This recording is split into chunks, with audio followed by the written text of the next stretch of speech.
Hi, I'm Dave Lieber, and that is me falling off the stage a decade ago at Keller High School. And I was 5'9" when I started, but I was 5'8" when I finished. I'm here today with a special guest who is one of the most creative people in North Texas. You know, this whole idea of this podcast is to find people out there that I know that are really special. And today's guest is somebody who is a jack of all trades. He runs a theater. He's the executive director. He's an actor. He's a writer. He's a director.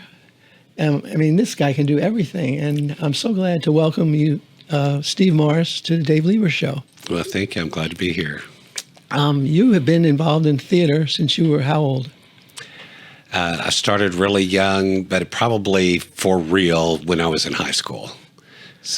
And you taught at Lamar High School in Arlington I did. How many years? For 27 years. And you were the drama teacher. Yes. And when you left, they named the auditorium after you. They did. Which is spectacular. It was a really nice honor. That's not going away. Yeah. That's not going away. I hope not. Not. But the reason why we're here today is because we want to talk about the 2026 season, which is just about to open. Yes. But I'm curious about you. You've been running the Theatre Arlington, which is the best community theater in North Texas. It's over 50 years old. Yes. And it's extremely successful. It has a client base of season ticket holders that no one else can touch. Right. So how did you get that job? I got that job because I have been around the theater since 1981, and I did my first show there when they were looking to make some changes about 7.5 years ago. I was actually in line to direct a show, and then I had been in a show currently, and some of the board members started talking to me and asking Sharon Miller, who had directed a show there currently, and they were like, hey, what do you see for the future of Theatre Arlington? What do you see that's working? What do you see that could be better? And we just had some conversations about it, and then they were like, would you be interested in helping us make some of those changes? And I was like, of course, I love this place. I want to do it. So I want to see it be successful in everything it could be. Well, it is. I mean, I consider Theatre Arlington to be the most successful community theater around. And that's a hard job to keep a community theater alive because it depends on volunteers, it depends on donors, right, and of course, season ticket holders. But so it's great to see success. How many theaters are there? Community theaters? Do you think roughly in the region? Oh, there's in just Dallas-Fort Worth, we probably have close to 250 different theaters that are operating. Now, not all of them have a brick and mortar, have their own place, but there are quite a few of them that are, flexible and move around to different spaces and rent spaces, but about 250 different organizations. That many? Yes. Wow. So you, I lost my train of thought. I'm sorry. Yeah, I say I'm associated with some of them through Live Theater League, and some of them, like I said, not as many of them are, have their own buildings, but there's quite a few companies. Well, I've learned a lot about theater Yes. because of my play, Amon, the Ultimate Texan. And Right. one of the things I realized about it is what a challenge it is to get people in the seats, because we don't live in a theater-going culture anymore. Just like people have given up reading books somewhat, Right. they also have given up going to the theater. They rather just watch movies on Netflix. They have it so much easier for people to get entertainment now at home or on their phone. And so really it has to be something spectacular to make them make the effort to get out and pay money and go somewhere.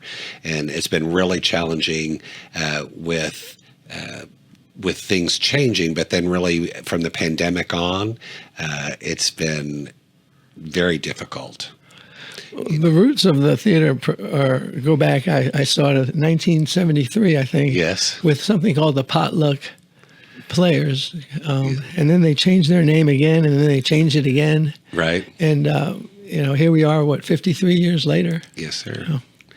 Yeah, the Potluck Players started when a group, there's three ladies, basically, Persis Forrester, Sam Owens, and Shirley Orr, decided that we needed to have live theater in Arlington, and they weren't sure if people would come and see things. And so when they started, they did a couple of practice shows basically to raise some funds and see if there was interest. And they did them in the Miss Persis Studio of Dance. And to make sure that people would show up, they would put food in crock pots and put it in the lobby area. And they're like, if you come, we'll feed you and you get to see a show.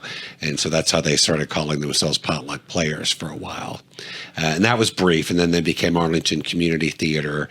And then when they decided, hey, we're doing this for real, changed the name to Theatre Arlington in the 80s. This sounds like it must be your dream job, because everything in your life is kind of geared towards running your own theater. It has been. I think after I did my first show there in 1981 and got involved a little bit, and Cliff Redd, who is executive producer, who's the first one, asked me to assistant direct and then direct some shows. And once I started doing that, I was like, oh, I can see myself doing this sometime in the future. But I was teaching, and I loved teaching, and I knew I was supposed to be teaching. And that was a really great part of my life. But when I finished, I was like, oh, I should start my own theater. I've got a lot of knowledge now and a lot of passion. I would like to do that. And fortunately, this job became available because starting your own theater is so challenging and so difficult. And I'm really glad I got to start with a theater that I already loved and that was already well established. Made it a lot easier for me. So I don't understand how you can be executive director and also produce, direct, write. You write plays also? Yes. How do you discipline yourself to get all this done? I'd spend way too much time at the theater and doing this. And my folks, I've got a great support team, so my staff is incredible. They really are amazing. Some of the folks that I used to teach with at the other schools come in and direct for us occasionally. I have really been blessed as we've been switching things over. We did a huge renovation during the pandemic, $3.5 million renovation. Wow. And so with the new lighting and sound equipment, new dressing rooms, a lot of people wanted to work at the theater, and so that's made it a lot easier. We've got really good actors coming in, a lot of really great designers and directors, and so that makes it easy on the producer side. I don't want to put you on the spot or anything, but you're very funny. And when people say that, now don't feel like you have to be funny. Then you got to try and be funny, right? But you did a play called the 25th Annual Putnam County Spelling Bee. Yes. And you played the vice principal. Right. And you were knocked me out of my chair funny. Which I don't expect to see an executive director of a program be that talented and immerse yourself in that. That was pretty good. I'd like to go over with you your season for 2026. I'd love that. Right. Damn Yankees is a really great, fun, all-American musical.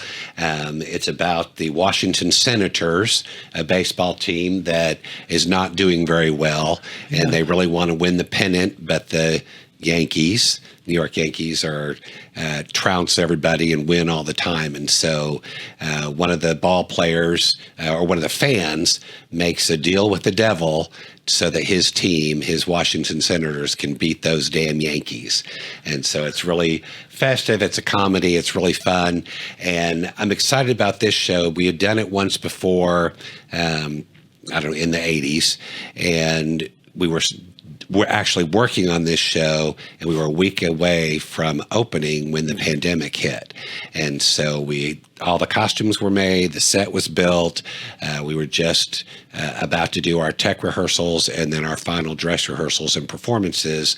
And, they said, hey, everybody go home for 2 weeks. If you remember, we thought the pandemic was going to last 2 weeks. Mm-hmm. They said, go home, and then we'll do this, So I told all my cast, go home, we'll come back, we'll have a week of rehearsal, we'll do the show, we'll, move all the dates around, but it's still happening.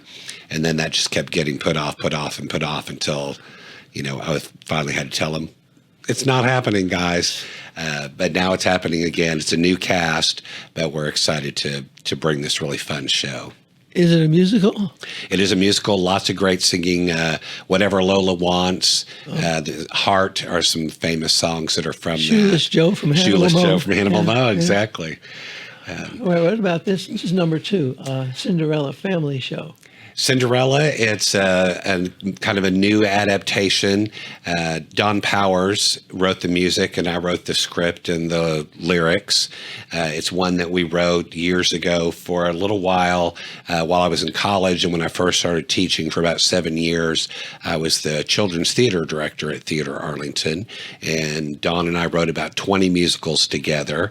Cinderella is one that we really like because we think the music is really fun, and it's a basic story of Cinderella, just told in a comical way so that adults can enjoy it as much as kiddos. Murder on the Orient Express. Yeah. This is an Agatha Christie murder mystery adapted by Ken Ludwig. And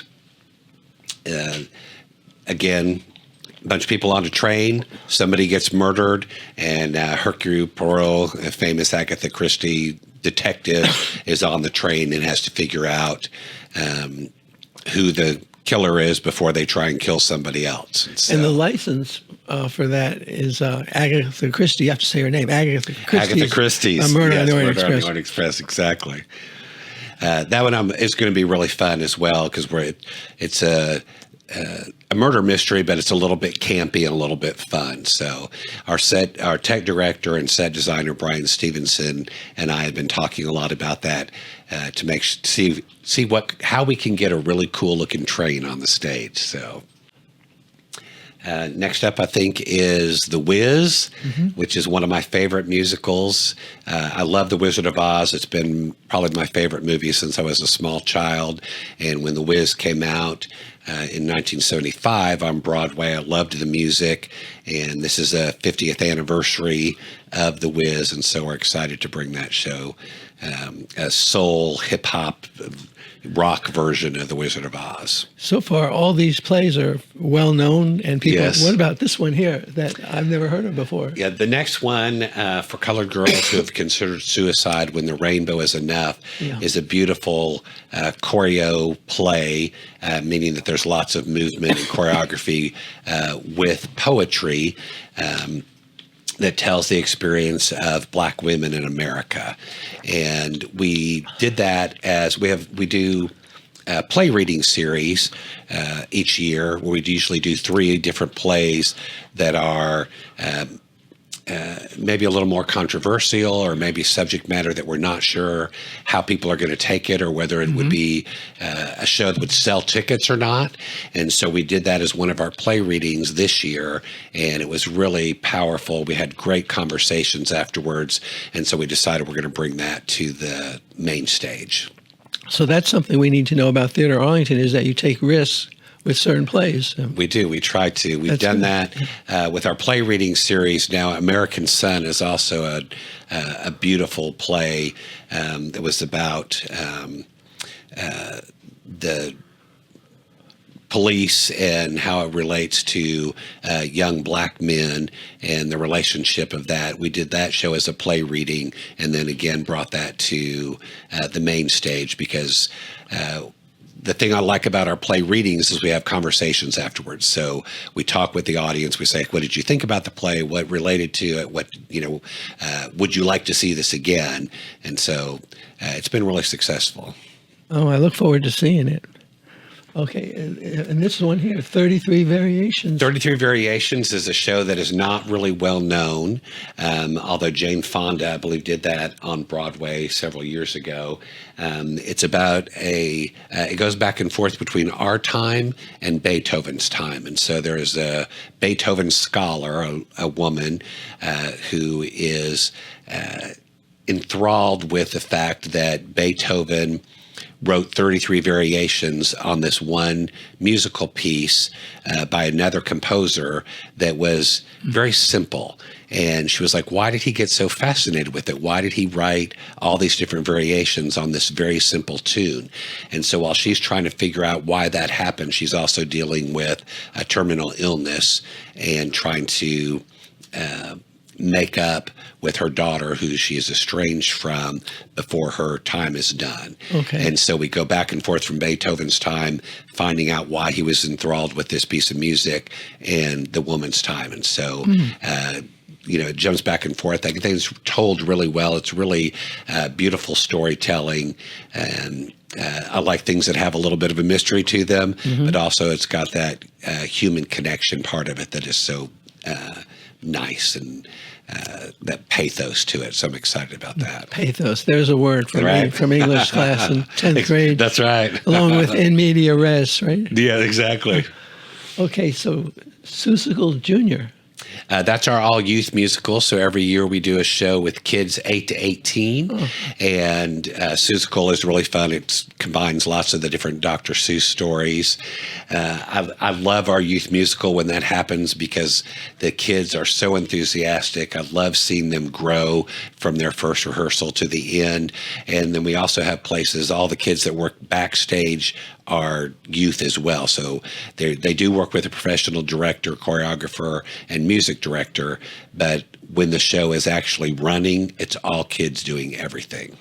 And I remember as a teenager being in plays. It was an emotional experience. It was so much fun. You made friends, and then it was over. You wanted to cry. Right, Your parents would ask you, "Why are you depressed?" And you say, "Because I can't go to rehearsal anymore." That's right. I'm not going to see my friends. I want to see my friends. Thousands of kids feel this way thanks to the leadership of you. The Great American Trailer Park. That's a good title. Yeah, Great American Trailer Park Musical. So this is a couple of some folks that are living in a trailer park, and a new lady comes to town that's a part-time stripper. And so the other ladies in the trailer park are not sure how they feel about that, and are concerned that she's going to try and steal their husbands. And so it is just a ridiculous, raucous, fun comedy with lots of really fun music. So it's been done in the Metroplex several times, and it'll be a great and really fun show for us. Hooray for holidays. Yes, yeah. Hooray for holidays. Several years ago, we were looking for a Christmas show that was something different, and I got the idea to write a new Christmas musical about a fictitious family, the Callahan kids. And we did the 25th anniversary of these kids who were child performers, have come back now, and they're trying to have a 25th anniversary Christmas special, kind of like the Perry Como Christmas shows or those kind of things. And we did it. It was hugely successful. People thought it was really funny.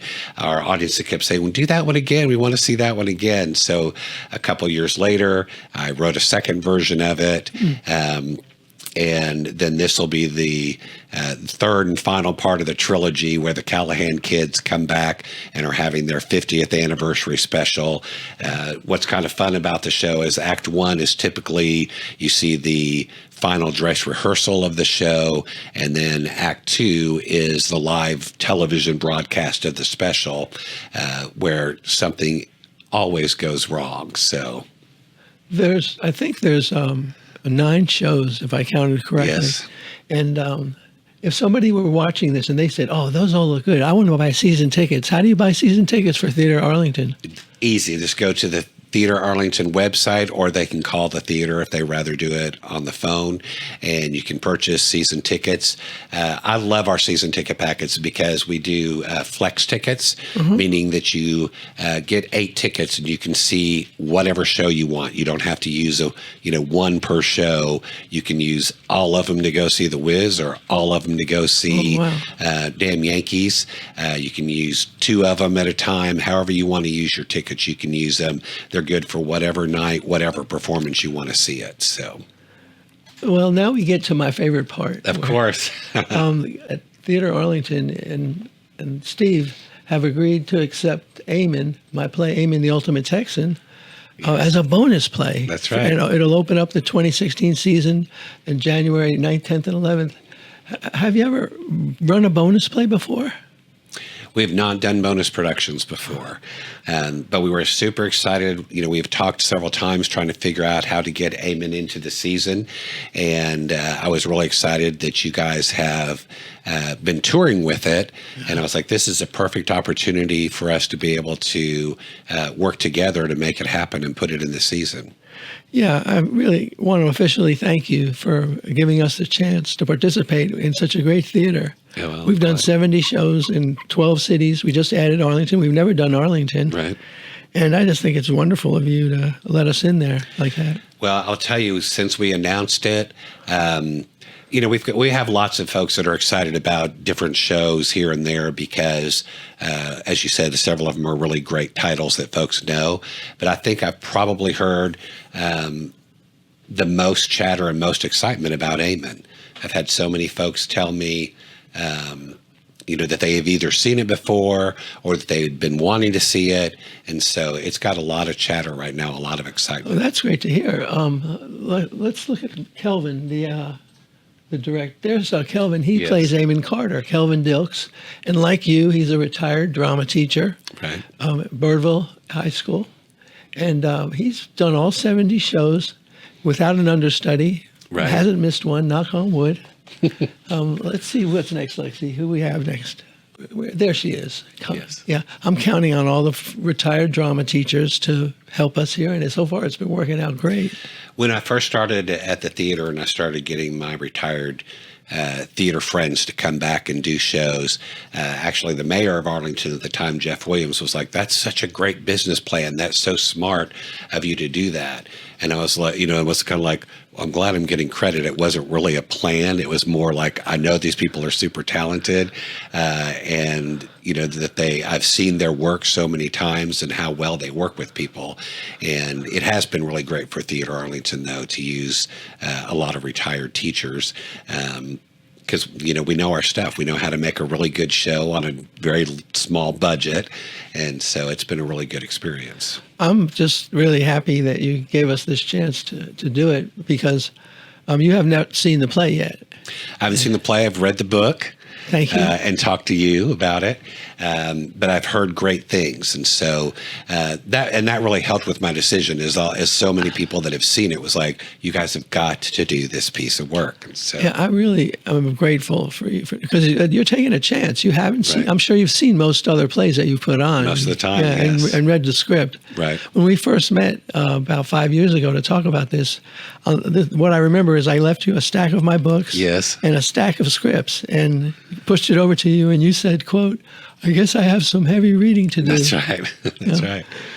Well, you're a great writer, and you have thanks. In your books and in your columns. So it was not a hard task for me to get to read the stuff. So yeah, well, I can't thank you enough because we have been to so many different theaters in so many different cities, and your guys are helping us with publicity and the marketing. And I was at the theater Thursday night seeing a play, and I opened up the program, and there it was inside the program. You put it in the lobby. Right. One of the things that you do that I like, this is off the topic, is you tell people 5 minutes till showtime, 2 minutes till showtime, right. But then you make a joke. You've turned the 5-minute warning into like something humorous. Oh, yes. Which I find to be quite amusing also. Well, I'd like to, before we run out of time, I'd like to talk to you about what you do in the schools because that's so important. Yes. You have a program that goes out to the Arlington ISD kids, right? We do. So about 30 years ago or so, they started a program called ACT UPS. And we work with fourth grade students in the Title I schools in Arlington. And we send a teaching artist there with the students all year long. So they meet with each child in the fourth grade at least once every 2 weeks and play theater games and do theater activities. But it's really about building confidence, about building self-esteem, teaching them critical thinking skills, teaching about empathy, and the first semester is kind of doing all that. The second semester we put on a play, but again, to help with teamwork, to help with time management, all those kind of soft skills that are going to help them as they go into the world. It is a fantastic program. I love it so much. We talk to the teachers, we talk to kids that have gone through the program years later about how beneficial it is to them. And we've made a commitment. We started, as I said, about 30 years with one, and off and on through the years, we've had 2 schools and sometimes 3. When I got back to Theatre Arlington 7 years ago, we had 2 ACT-UP schools. We've added 2 schools, or try to add 2 schools every year. So we've got 12 schools currently that we're involved with.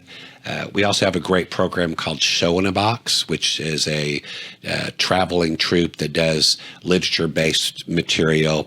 This year we're doing Aesop's Fables, and they go and they present a show and a workshop to the different elementary schools as well. And so lots of programming with the Arlington Independent School District.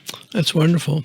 Because that's hard to get organized, dealing with the school district, for sure. That's a lot of bureaucracy and red tape. Right. We have great folks that we work with, Barbara and Micah, who are coordinators with the school district of music and fine arts. So a great partnership there. We also are doing now the last 3 years have done a district-wide summer musical with the high school kids, because sometimes they get left out. It's a little bit easier to do programming with the elementary kids. And so we started doing that with the high school folks, and it's been really fun as well. I wouldn't want to be the drama teacher that replaced you at Lamar High. I mean, so here's a tough question. Out of all the things that you do, what are you most proud of? Gosh, I don't know. At the theater, I think a lot of it really is our education department. I love live theater. I love being able to take a group of strangers, basically, and you put them in an auditorium in the dark, and you perform for them and tell them a story, right? And they get to see things maybe from a different point of view or a different perspective. But I think the great thing is they're sitting next to people they don't know, but they're feeling the same thing. They're laughing at the same thing. They're laughing at the same things. And I think it helps us realize maybe we're a little more connected than we think. And so I love that aspect of live theater. But I also think probably what I'm most proud of is the growth that we've had in our education department, because helping young people have empathy and have confidence in themselves is challenging. Helping young people feel connection, especially now when people are so digital oriented, you know, and so they're used to screen time instead of actual face time with other people. And so I really think that's something important that we're doing and meaningful that we do. And so I'm really proud of that. That's cool. So I want to thank you for coming. I want to tell people that Amon is on sale. The tickets are on sale now at the box office. Gary Williams, the box office king, I call him. I talked to him the other day. And in case you don't know, Amon Carter owned the Star Telegram, Channel 5, and also WVAP radio. And so he was a media mogul who ran Fort Worth for 50 years. And most people that live here now, 1 million people live in Fort Worth, don't know who he is. 300,000 people in Arlington, only a few who were around know who he is. He died in 55. So we brought him back to life, and we're going to Theatre Arlington, January 9th, 10th, and 11th. Tickets at amonplay.com or at the box office at Theatre Arlington. I want to thank you, Steve, for coming down and sharing this with us. And I want to, again, thank you from the bottom of my heart for giving us the chance to perform this play, which we've done 70 shows in 12 cities in your theater, and for its Arlington debut. It means a lot to me. I'm glad. We're excited about it, and I think people are going to find out so much about what an interesting life that Amon Carter had. So I'm excited about it. I can't wait to hear what you think of it. You know, it's like an art town play with just a desk. There's not a lot of frills, and there's a phone, there's a nameplate, and I did that purposely because I wanted to make it easy for people like you to put the play on. Right. And I guess it's working. So It's working, yes. Well, thank you. This is the Dave Lieber Show, and I appreciate you tuning in. You met a great man who does a lot of great work, Steve Morris of Theatre Arlington. And I'll see you next time. Bye-bye.